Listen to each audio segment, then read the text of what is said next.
The icy winds howled across the open plains, sweeping over the white sheets of snow that blanketed the earth like a shroud. The ancient forest shivered, its bare branches rattling under the weight of frost. In a shallow cave at the foot of a limestone cliff, a small group of humans huddled close to one another, fighting against the bitter cold. Among them was a young hunter named Aru, whose sharp eyes flickered with both fear and determination. Aru was only 20 winters old, but he had already survived more hardships than most men could imagine. His lean body bore scars from encounters with cave lions, and his skin was roughened by countless nights under the stars. Tonight, though, the threat wasn't a lion. It was hunger. Their food stores were nearly gone.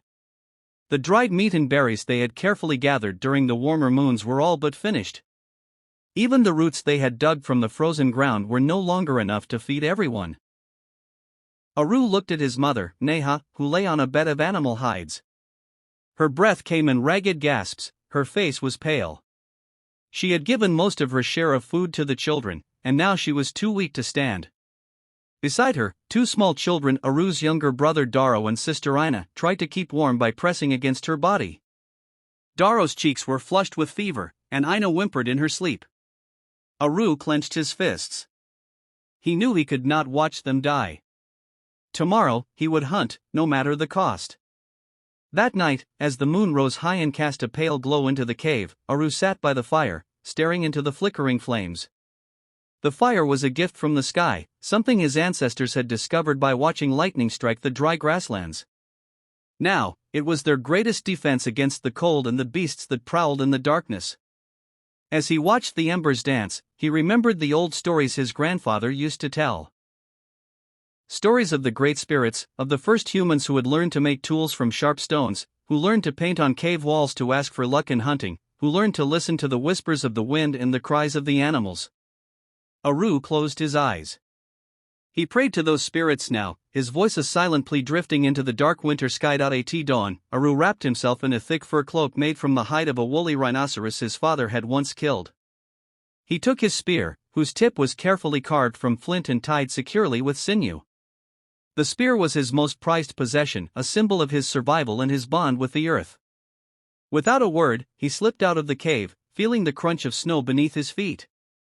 The air stabbed at his lungs, but he pushed forward. He knew the paths well.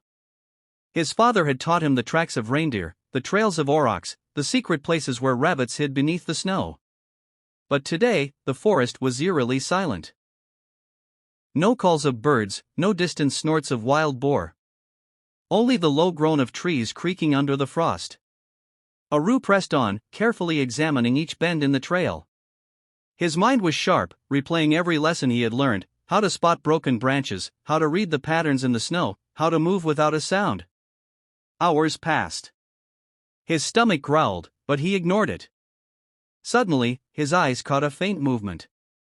At the edge of a small clearing, a lone deer stood, nibbling on a rare patch of moss uncovered by the wind.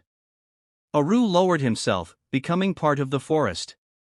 Slowly, he crept forward, each breath measured and silent.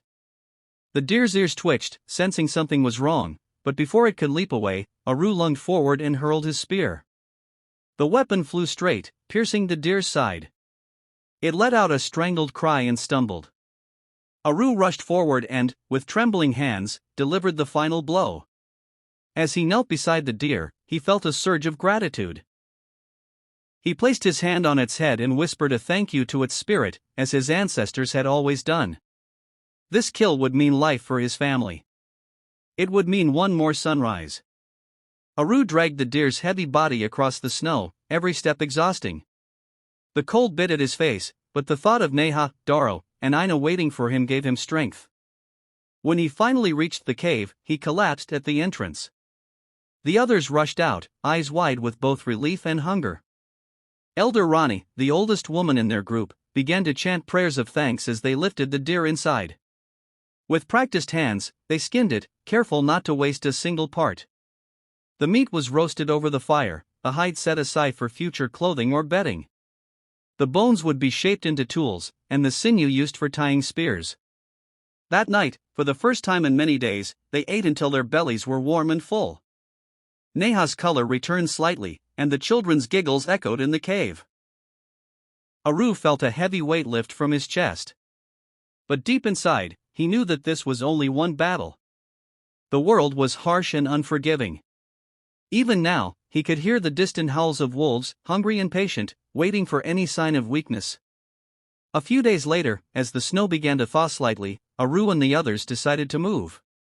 Staying in one place for too long was dangerous, predators would learn their scent, and the food sources nearby would vanish. They packed their belongings, furs, tools, precious flint stones, pieces of charred wood to start new fires. They carried the children on their backs and set out toward the valley beyond the ridge. On the journey, they encountered another small group of humans, a rare meeting. The other group, led by a tall, scar-faced man named Kovo, was also on the move. At first, there was tension. In these times, every stranger could be a threat. Spears were gripped tightly, and eyes darted from side to side. But slowly, after exchanging a few cautious words and offerings of dried meat, they realized they shared the same struggles. The two groups decided to travel together for a while, sharing warmth and stories around the fires at night. Around these fires, the elders told tales of the giant mammoths, of brave hunters who had brought down beasts the size of trees, and of the stars that watched over them like silent guardians. Young ones listened with wide eyes. For them, these stories were more than entertainment, they were lessons on survival, courage, and respect for nature. As spring began to tease the land with hints of green, the groups reached a wide plain where herds of mammoths had been seen. Kovo suggested a bold plan, a combined hunt. If successful, a mammoth could feed them for weeks and provide enough hides for tents, tools, and clothing. Preparations began immediately.